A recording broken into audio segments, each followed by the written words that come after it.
So what's up mga katitig, kumusta? So samahan nyo ako, pupunta tayo ng Lakaba para kasi yung may-ari ng docking ng Lakaba nag-conduct ngayon ng seminar para sa aming mga lifeguard para sa jellyfish awareness. So tara, samahan nyo muna ako, papunta tayo doon. Nandito tayo naglalakad, 30 to 40 minutes yung lakad, kaya doon na lang tayo magkita-kita mga katitig. See you. Ayun na nga mga katitig, ano. So malapit na mag 20 minutes late. Nakakapagod tumakbo, lakad, 20 minutes late tayo kasi umulan nga. Ewan ko lang. Tara, samahan niyo ako. Dito na ako. Sa ganitong seminar or training talaga ako natutuwa kasi nadadagdagan naman yung kaalaman ko bilang isang lifeguard mga katitig. Kahit hindi ako lifeguard, bilang isang mamamayang Pilipino, malaking tulong talaga ang kaalaman na to. Dito pala mga katitig, may mga kasama tayong mga estudyante mula sa Cavite.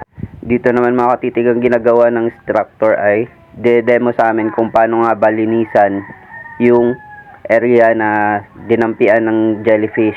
Dati, akala ko lang mga katitig ay okay lang hugasan ng maligamgam na tubig or fresh water yung dinampian ng jellyfish. Gawa ng iinit pala lalo yung dinampian ng jellyfish mga katitig, kaya kailangan daw ay tubig dagat pa rin at saka suka, at pwede din naman alternative din daw yung Coke, beer, basta may acid mga katitig. At grabing lala din pala ng sting ng box jellyfish mga katitig sa ng tao, gawa ng kaya pala nila tayong patayin at mapahinto yung tibok ng ating puso mga katitig. Kaya magandang training talaga to sa amin para at least meron kaming kaalaman kung paano mag first aid ng mga ganitong senaryo mga katitig, gawa ng nasa dagat tayo.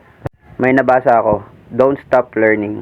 Huwag kang matakot na mag-aral ng panibagong mga kaalaman mo sa buhay mga katitig. Huwag kang magpa-stuck kung ano man lang yung alam mo. Huwag matakot sumubok. Katulad ko, bago pa lang din ako dito sa pagla-lifeguard.